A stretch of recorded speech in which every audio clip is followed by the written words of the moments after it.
Bonjour à tous, bienvenue au nouvel épisode de Cri 4. Aujourd'hui nous allons parler de Eternals, le 26e film du MCU qui vient de sortir au cinéma.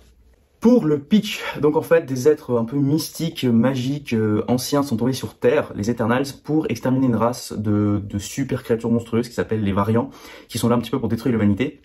Et la mission de ces éternels est d'accompagner l'humanité vers son évolution, de les laisser s'évoluer, s'épanouir, leur faire découvrir de nouvelles technologies pour que justement l'humanité puisse passer de l'ère des dinosaures à l'ère moderne que nous avons aujourd'hui. Il y a une nouvelle menace qui plane et comment les éternels doivent se rassembler pour combattre cette nouvelle menace ensemble. Alors, commençons par les points positifs du film. Tout d'abord, ce film nous fait découvrir de nouveaux personnages, vraiment des nouveaux êtres et tout un nouveau monde. C'était un petit peu le cas avec Thor qui nous a découvert que il y avait l'espace, qu'il y avait toute une galaxie. Et là c'est un peu la même chose mais ça va encore plus loin, dans le temps. Donc on voit que l'échelle Marvel s'agrandit, que ça va beaucoup plus loin et ça fait plaisir parce qu'on sort un petit peu du côté Thanos et toutes les pierres d'infinité. Un des points positifs est la direction photo. Le film est vraiment très beau, il y a des très belles images, il y a des très belles couleurs. Le film nous fait voyager à travers le monde dans différents paysages, différentes villes. La deuxième force du film c'est le casting, vous avez des acteurs mondialement connus. Vous avez Salma Hayek, Angelina Jolie, vous avez Richard Madden. Tous ces personnages apportent leur lot de diversité et surtout que Marvel fait un grand pas en avant en intégrant des personnages issus de minorités comme on dit. Donc vous avez l'un des personnages principaux qui est pakistanais, vous avez une actrice qui est muette, donc un personnage ouvertement homosexuel. C'est une première dans MCU. Donc le film soulève beaucoup de questions, montre de nouvelles choses et prend des risques comme on n'a pas vu encore jusqu'à maintenant.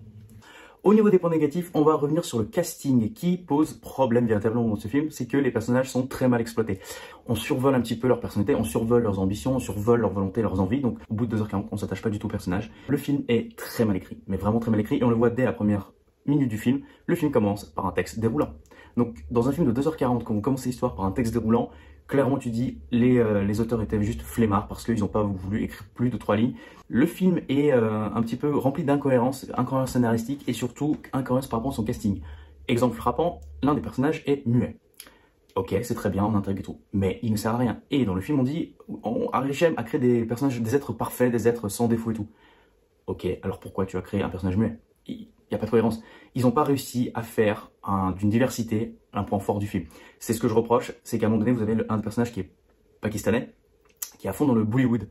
Ok, ça fait un peu cliché, mais c'est intéressant parce que nous avons un personnage, une ethnie qui est liée à quelque chose qu'on connaît, à quelque chose qui est... Non, ce n'est pas le cas pour les autres personnages. Et les autres personnages survolent le film sans qu'ils aient de personnalité, sans qu'ils développent des arcs narratifs intéressants. Petite anecdote sur le film, il faut savoir que c'est le premier film du MCU, du Marvel Universe, qui montre à l'écran un personnage totalement et ouvertement gay, et surtout ça présente le premier baiser entre deux hommes, ce qui, vous pensez bien, n'a pas manqué de faire polémique dans certains pays où l'homosexualité est condamnée ou bien punie. Et Marvel a fait le parti pris de ne pas couper le film, de ne pas couper la scène de montage, comme il l'avait fait pour Star Wars 9 par exemple. Alors si vous avez aimé Eternals ou si vous avez envie de voir Eternals, 4 petits films que je peux vous recommander pour aller le voir. Le premier c'est Justice League, clairement le film s'inspire de la Justice League. Ensuite vous avez Captain Marvel qui était un peu dans le même genre, qui était réalisé par une femme, le personnage principal est une femme. Ensuite, vous avez Wonder Woman de la maison DC qui justement montre ce côté de princesse dieu qui va partir pour le monde des hommes et s'attacher au monde des hommes. Et enfin, c'est Thor qui vont permettre un petit peu de voyager en dehors de la Terre, d'explorer l'espace, d'explorer la magie, la science et de découvrir vraiment des créatures hors du commun, presque des dieux, comme c'est le cas avec Eternals. Alors, mon verdict final, le film ne mérite pas d'être vu au cinéma. J'ai regretté énormément d'avoir payé 19,90 pour l'aller voir à l'IMAX. Je me suis sorti arnaqué.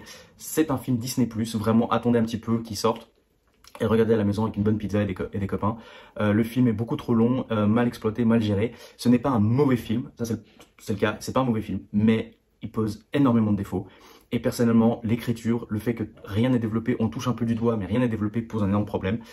C'est déjà le deuxième film du MCU que je suis déçu après Black Widow que j'ai vu cet été. Donc, hâte de voir ce que va donner Spider-Man Far From Home. Je vous remercie, n'hésitez pas à vous abonner et à partager cette vidéo. Ciao!